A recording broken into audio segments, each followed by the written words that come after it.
दोस्तों EasyTech tool का update है, फ्लैश 64 का है, चिमेरा का है, 3 टूल का अपडेट है। EasyTech ने बहुत दिन बाद अपडेट दिया। अपडेट और ये है बहुत दिन पहले भी आ चुका था, लगभग 12 तारीख को आ चुका था, 11 या 12 तारीख को अपडेट आ चुका था EasyTech का।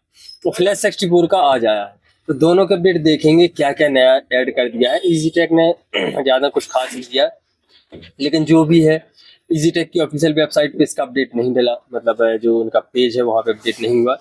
आपको कैसे डाउनलोड करना है सब आपको इस वीडियो में मालूम चल जाएगा। तो सबसे पहले अपडेट देख लेते हैं कि क्या क्या नया ऐड किया है।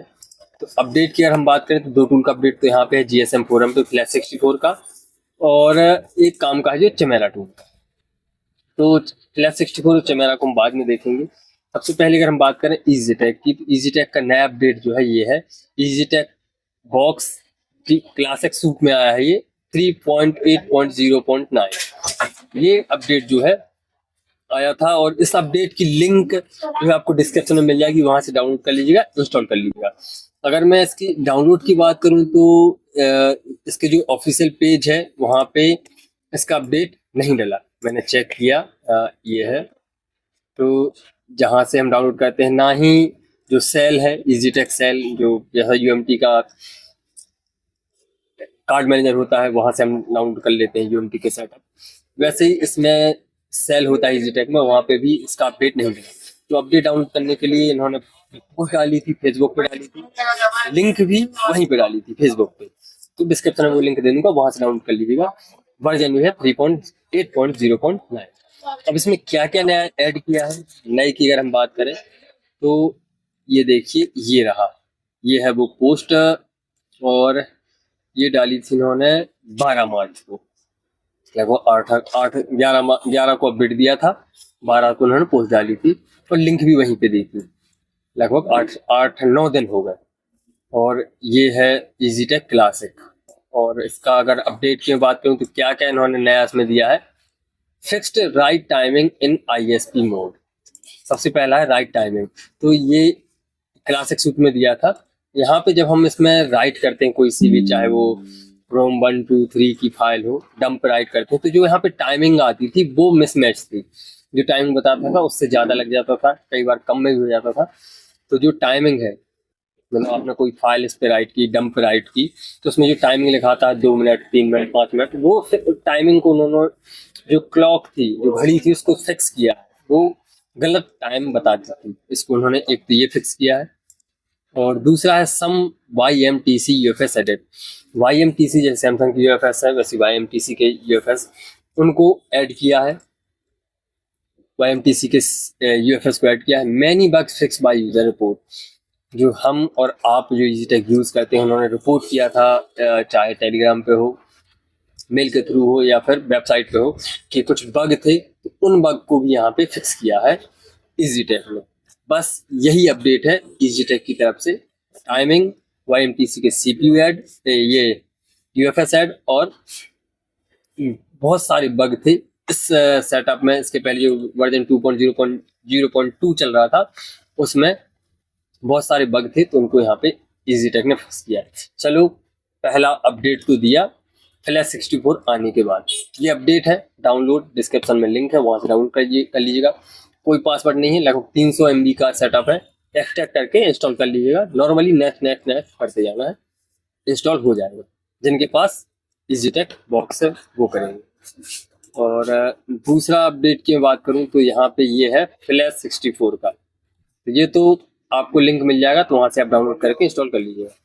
दूसरा अपडेट की अगर हम बात करें तो ये है फ्लैश 64 का। फ्लैश 64 में ये आज ही अपडेट आया है, ये भी रीप्रोग्रामिंग बॉक्स है, अभी नंबर 1 ट्रेंडिंग में है। तो यहाँ पे ट्रेंडिंग की, मैं इसके पहले ही मैंने आपको बताया था, अगर कोई नई चीज़ आती है तो उसमें बग भी बहुत सारे होते हैं, खामियां कमियां भी बहुत सारी होती हैं। तो वही यहाँ पे इन्होंने, जो यूज़र जिन्होंने फ्लैश 64 बॉक्स को लिया है, उन्होंने रिपोर्ट किया कि भाई ये प्रॉब्लम है, जो उनकी टीम है उनको टीम को रिपोर्ट दी कि यहाँ पे ये प्रॉब्लम आ रही है, यहाँ पे चाहे ISP हो, RTMD क्लीन में हो, तो इनको आप ठीक कीजिए। तो उन्होंने फिर फ्लैश 64 टीम ने अपडेट रिलीज किया 21/3/2025, जो इनका सॉफ्टवेयर वर्जन है। बग क्या क्या थे, end user required and bug fix, सबसे पहले fixed EMC Qualcomm GPT file loading. Qualcomm में ईएमसी में जीपीटी फाइल लोडिंग कर रहा था, इसको उन्होंने फिक्स किया। Added EMC RPM set counter match previous RPM counter match कर रहा था, इसको फिक्स किया। Fixed Samsung EMC RPM size change, EMC size change, RPM size change, इसको फिक्स किया। और ये काम में कब आता है, जब आप ईएमसी चेंज करते हैं, साइज जो है ईएमसी की साइज की। और fix EMC RPM clean counter stuck on ISP, ये जो है जब आप आरपीएम भी काउंटर क्लीन करते हैं, सपोज आपको कोई सा भी मॉडल है, उसका नॉर्मल कोई मॉडल ले लेते हैं, Y2 ले लिया आपने, और उसमें आपको SK हाइनेस की ईएमसी है, सैमसंग की ईएमसी लगानी है, तो आरपीएम भी आपको काउंटर क्लीन करना रहेगा। तो आईएसपी के टाइम पे या फिर सैमसंग की ईएमसी है, रेडमी के Y2 में लगी हुई है, और सैमसंग की ईएमसी के साथ में एक प्रॉब्लम ये है कि जब भी अगर सैमसंग की ईएमसी है, उसकी बैड हेल्थ है, तो उसको रिपेयर करने के लिए उसका आरपीएम भी काउंटर आपको क्लीन करना रहेगा। तो आरपीएम काउंटर क्लीन करेंगे तो उस पर जो है, यही उन्होंने बताया है कि फिक्स्ड ईएमसी आरपीएम की रीड काउंटर स्टक, मतलब स्टक हो जाता था, रुक जाता था टूल, उसको उन्होंने यहाँ पे फिक्स किया है। Added automatic loading Qualcomm GPT main और partition list with automatic partition में जो जीपीटी का मेन पार्टीशन है, उसमें लोड होने में प्रॉब्लम हो रही थी, इसको यहाँ पे फिक्स किया है। और added Android boot slot change AB, ये ऐड किया है एंड्रॉइड स्लॉट एबी वाला। ये अगर आपने देखा हो अनलॉक टूल में है, सबसे नीचे कोने में मीडियाटेक टैब में चेंज स्लॉट के लिए ए और बी के।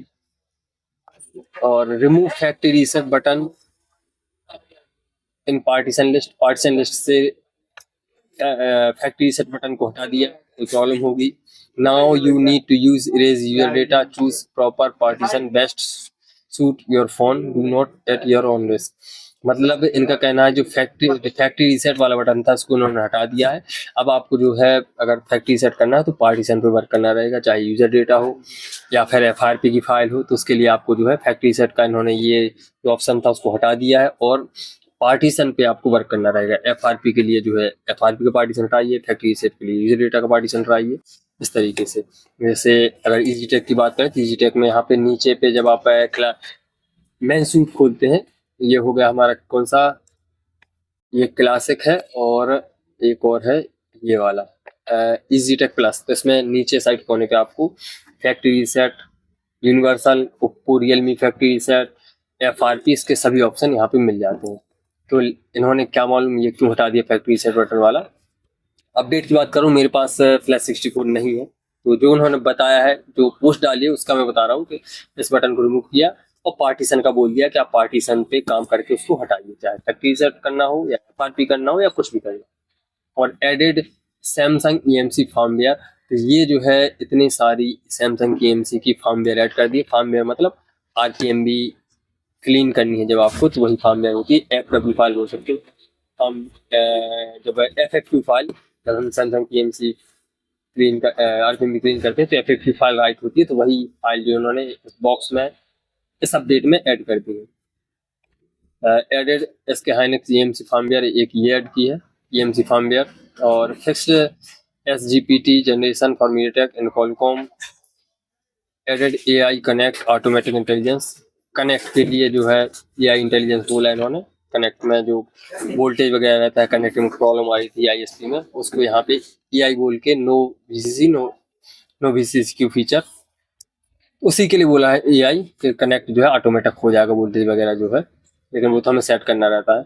Added support for main GPT, इसका नहीं मालूम। Added user, added EMC firmware contribute by end user, fixed erase for very small partition size, छोटे से पार्टीशन साइज को भी इरेज कर सकते हैं, इसको फिक्स किया। अगर कोई प्रॉब्लम हो रही होगी पहले। Remove nag skin, please click yes 3 time, increase UFS inactivity time out. तो यहाँ पे मेनली जो ऊपर के थे, बाकी increase UFS inactivity time out, ये भी मुझे नहीं आया समझ में इनएक्टिविटी टाइम आउट क्या है। बाकी जो मेन थे वो यहाँ से 1 से लेके 8 नंबर तक सैमसंग EMC फर्मवेयर ये नई ऐड की है सैमसंग की। और इतने सारे बग थे इनको फिक्स किया। तो ये था फ्लैश 64 की तरफ से अपडेट। बाकी जितना मुझे मालूम था, मैं ये नहीं बोल रहा कि मैं जो कुछ भी है वो परफेक्टली होगा। यहाँ पे मुझे डाउट है कि दो हो सकते हैं मिस्टेक हो, मेरे समझने में मिस्टेक हो कि और भी हैं हमारे सब लोग भाई लोग वो इसको ज्यादा अच्छे से डिस्क्राइब कर पाएंगे। मुझे जानकारी थी, मैंने वो आपको बता दी। अब है चिमेरा अपडेट, ये कल आया था 20 तारीख को, जहाँ पे remove IT admin lock and fix. तो new IT admin lock produce for Samsung. Samsung के जो है आईटी एडमिन लॉक है उनको आप जो है एनी सीपीयू एनी मॉडल उनका आईटी एडमिन लॉक आप हटा सकते हैं। और होगा कैसे, यूएसबी डिवाइस ऑन करके, सेटिंग में जाके डेवलपर ऑन करके यूएसबी ऑन करेंगे तब जाके होगा, या फिर कोड से भी आप कर सकते हैं। स्टार है, जीरो स्टार है, अगर वर्क करता है तो यहाँ पे आईटी एडमिन जो है आप इस लॉक है तो इसको हटा सकते हैं। और उसमें कुछ बग थे उसको भी उन्होंने यहाँ पे फिक्स कर दिया। और चिमेरा में MediaTek advance flash raise process XML और ब्लैक, मीडियाटेक में कुछ मीडियाटेक सीपीयू में भी बग थे उसको भी यहाँ पे उन्होंने फिक्स किया है। सैमसंग कॉलकॉम के इतने मॉडल हैं, इनकी सिक्योरिटी अपडेट की है। और सैमसंग कॉलकॉम में आप जो कुछ भी चाहें, चिमेरा टूल एक्टिव एक ऐसा टूल है जिसमें चाहे जो सपोर्टेड मॉडल है सैमसंग को, चाहे मीडियाटेक हो, एक्सिनोस हो, कॉलकॉम हो, सभी का आप A to Z काम कर सकते हैं। इसीलिए महंगा भी है। मुझे लगता है एक्सिनोस सीपीयू के लिए सिंगल टूल है, सैमसंग एक्सिनोस सीपीयू के लिए सिंगल टूल है जिसमें आप एक्सिनोस पे वर्क कर सकते हैं। बाकी कोई सा भी टूल सैमसंग एक्सिनोस को सपोर्ट नहीं कर सकता, ओनली चिमेरा टूल। तो यहाँ पे वही उन्होंने बताया, FRP factory set, get info, remove FMM, MDM, remove boot, मतलब जितना काम होता है वो सब आप यहाँ पे कर सकते हैं। तो बस यही था इस वीडियो में जो मुझे आपको जानकारी देनी थी इजी टेक बॉक्स की फ्लैश 64 की। तो अगर वीडियो आपको हेल्पफुल लगा हो तो वीडियो को लाइक और चैनल को सब्सक्राइब कर दीजिएगा। और अगर मेरे बताने में कहीं पे गलती हो तो भाई मैं भी इतना एक्सपर्ट नहीं हूँ, लेकिन जितनी मुझे जानकारी थी मैंने आपको बताया। बाकी एक्सपर्ट है, मैं भी सीखता हूँ, पहले मैं समझता हूँ कोई अगर नई चीज आती तो मैं उसको देख लेता हूँ कि हाँ ये कैसे होगा। जैसे यूएमटी में एक आरपीएमबी की का आया है तो उसका वीडियो डालूंगा आरपीएमबी की के ऊपर। मैं खुद रिसर्च करता हूँ इस पे कि आरपीएमबी की वर्क कहाँ कहाँ पे करती है, क्या यूज रहता है इसका, क्योंकि परफेक्ट कोई नहीं है हमारी लाइन में। कोई ये नहीं बोल सकता मैं परफेक्ट हूँ, चाहे कितना ही बड़ा इंस्टीट्यूट का ट्रेनर क्यों ना हो, वो ये नहीं बोल सकता मैं परफेक्ट हूँ। नए नए आइडिया, नए नए शॉर्टकट रिपेयरिंग में आते रहते हैं, नए नए टूल, नए नए फॉल्ट आते रहते हैं और उनका सॉल्यूशन भी लोग ढूंढते रहते हैं। और जिसने ढूंढ लिया वो उस काम के लिए भी परफेक्ट हो जाए। तो बस यही था इस वीडियो में। वीडियो अगर आपको हेल्पफुल लगा हो तो वीडियो को लाइक और चैनल को सब्सक्राइब कर दीजिए।